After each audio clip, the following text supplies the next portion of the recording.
আজকে আমরা শিখব জাপানিজ ভাষায় কিভাবে 12 মাসের নাম পড়তে ও লিখতে হয়। তো দেখুন এখানে আমরা কি কি টপিক যুক্ত করেছি। হিরাগানা অর্থাৎ জাপানিজ, তারপর বাংলা উচ্চারণ অর্থাৎ জাপানিজটার বাংলা উচ্চারণ, এবং বাংলা অর্থ অর্থাৎ বাংলায় 12 মাসের নাম, এবং কাঞ্জি অর্থাৎ এই 12 মাসের কাঞ্জিটাও আমরা সংযুক্ত করেছি। তো আমরা বাংলাতে মাস গণনার সময় কি কি মাস গণি? প্রথমে জানুয়ারি, তাই না? প্রথম মাসটা হচ্ছে জানুয়ারি। তো এই মাস, জানুয়ারি মাস, আমরা প্রত্যেকটির ক্ষেত্রে মাস লাগাই না শেষে, যে জানুয়ারি মাস, ফেব্রুয়ারি মাস, মার্চ মাস, এপ্রিল মাস। তো এই জাপানিজ ভাষায় মাসকে বলে গাতসু। কি বলে? কি বলে হ্যাঁ, জাপানিজ ভাষায় মাসকে বলে গাতসু। তাহলে আমরা কাউন্টিং করার সময় শিখেছিলাম যে ইচি মানে এক। তো এই ইচির সাথে যদি আমরা গাতসু লাগাই দিই, তাহলেই ইচি গাতসু অর্থাৎ জানুয়ারি মাস বোঝাবে। পরে জানুয়ারি মাসের পর ফেব্রুয়ারি মাস। তো এই মাসকে কি বলে? গাতসু। আর দুইকে জাপানিজ ভাষায় বলে নি। তাহলে নি গাতসু মানে ফেব্রুয়ারি মাস। পরে ছিল মার্চ মাস। তো আমরা জানি জাপানিজ ভাষায় তিনকে বলে সান, আর মাসকে বলে গাতসু অর্থাৎ সান গাতসু মানে মার্চ মাস। পরে জাপানিজ ভাষায় চারকে বলে ইয়ন বা শি। তাহলে মাস গণনার ক্ষেত্রে শি ব্যবহৃত হয়, ইয়ন ব্যবহৃত হয় না। আর মাসকে বলে গাতসু, তাহলে শি গাতসু অর্থাৎ এপ্রিল মাস।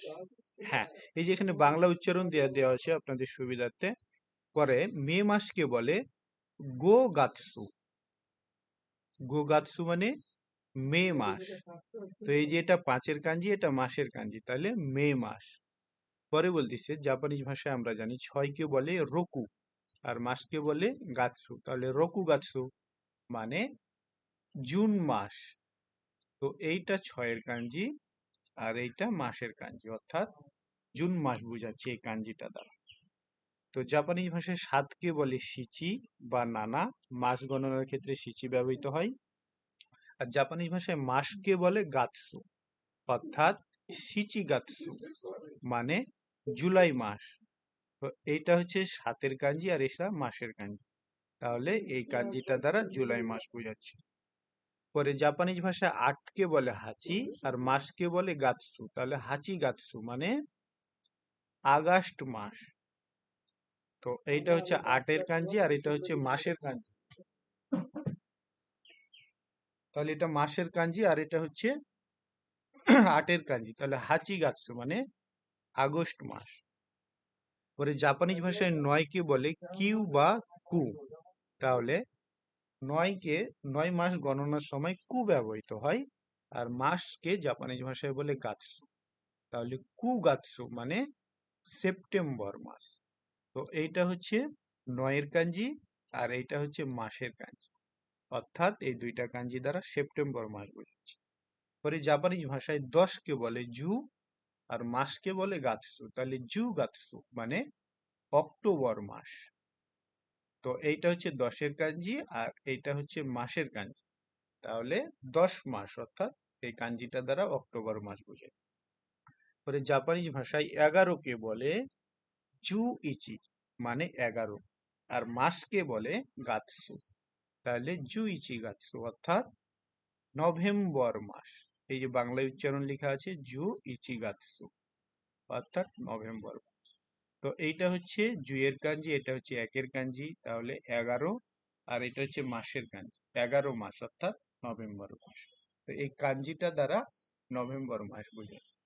পরে জাপানিজ ভাষায় 12কে বলে জু নি অর্থাৎ 12, আর মাসকে বলে গাতসু, তাহলে জু নি গাতসু, জু নি গাতসু অর্থাৎ ডিসেম্বর মাস। তো এটা হচ্ছে জুয়ের কাঞ্জি, এটা হচ্ছে নিয়ের কাঞ্জি, আর এটা হচ্ছে গাতসু এর কাঞ্জি, অর্থাৎ এই কাঞ্জিটা দ্বারা ডিসেম্বর মাস বোঝায়।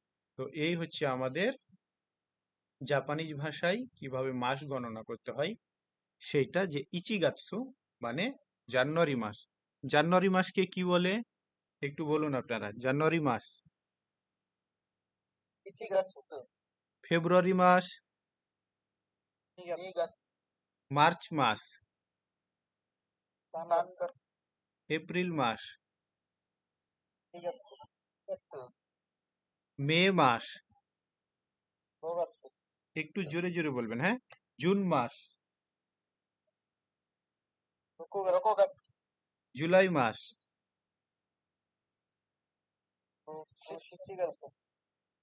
আগস্ট মাস, সেপ্টেম্বর মাস, অক্টোবর, নভেম্বর, ডিসেম্বর, তাহলে জুনই গাতসু মানে ডিসেম্বর মাস। তো এই যে কয়েকটা উদাহরণ দিয়েছি, একটু আমরা দেখি, তাহলে আরো বেশি ক্লিয়ার হবে।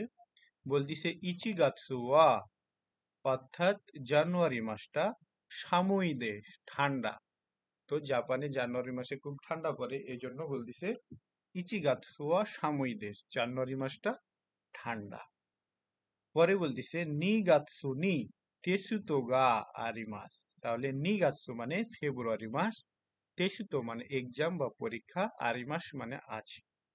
তাহলে ফেব্রুয়ারি মাসে টেস্ট পরীক্ষা আছে।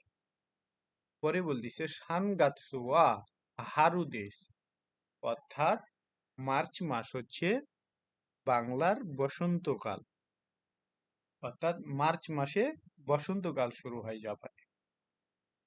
পরেরটাই বলতিছে শি গাতসু নি, তাহলে এপ্রিল মাস, গাক্কো গা স্কুল হাজিমারি মাস শুরু হবে। কি বলতিছে যে এপ্রিল মাসে স্কুল শুরু হবে। পরে বলতিছে যে গো গাতসু ওয়া মে মাসে হানামি নো কিসেতসু দেশ।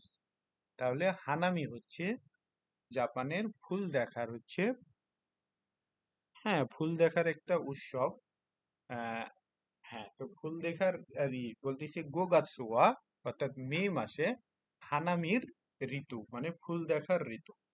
তো এই গেল আমাদের জাপানিজ ভাষায় কিভাবে 12 মাসের নাম গণনা করতে হয়, পড়তে ও লিখতে হয়, এবং কাঞ্জিটা কি কি সেটা আমরা শিখলাম।